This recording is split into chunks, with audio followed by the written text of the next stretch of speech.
Well, Congressman Gow, down there in New Orleans, you kind of got the nation's attention at another congressional hearing the other day when you suggested, I'm sure you didn't mean this literally, but you suggested that another BP official might ought to commit Harry-Carry. What are your thoughts this morning when you get up and see pictures of Tony Hayward at that yacht race?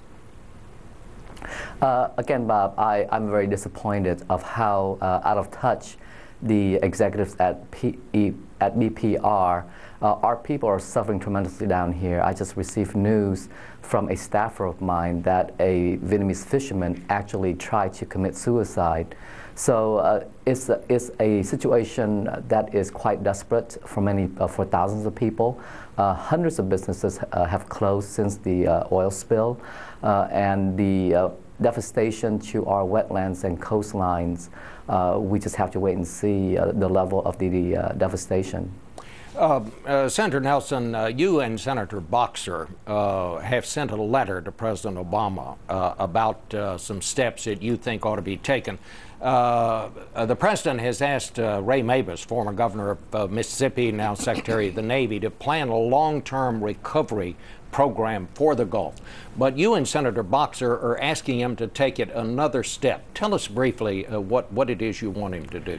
Well, I'm headed back to the Gulf this afternoon, excuse me, and they're improving in their communication with the incident command, and I'm grateful for that. And the oil is hitting our beaches now. It's in the Northwest Florida beaches.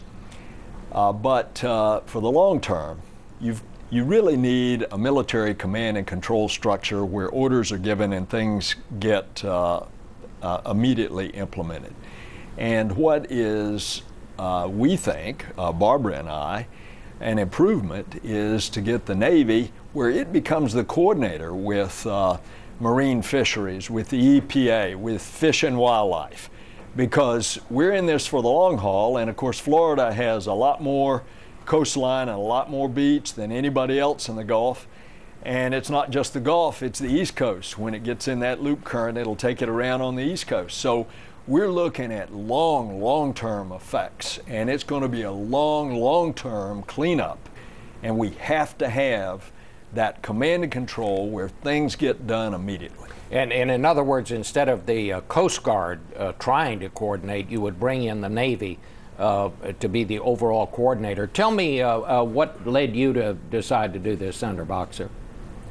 Well, Senator Nelson and I have been very concerned that we need to get ahead of the oil.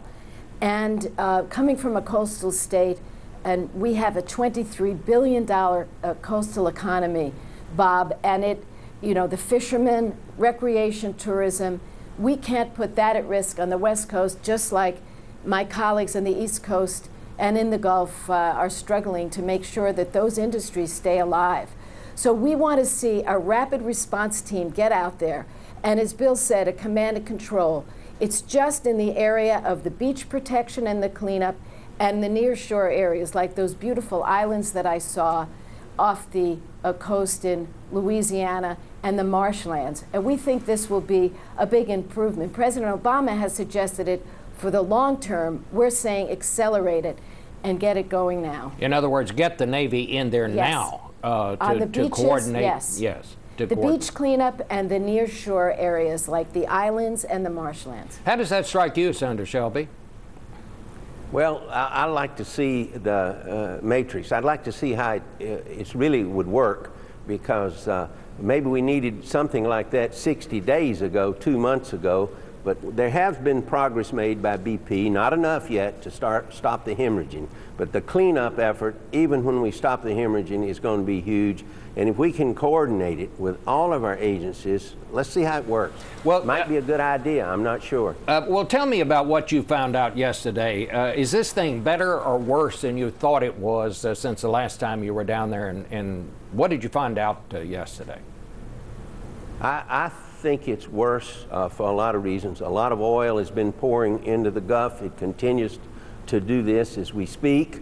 I saw along the beaches into the shallow water, looks like the collection of oil down into the sand. And if this is going to go on, it's got to affect marine life And the cleanup, as Senator Nelson and Boxer said, it's going to be awesome. It's going to be long term. But the number one thing is to stop it. If we can do this, then we can coordinate a plan to say we're going to clean this up.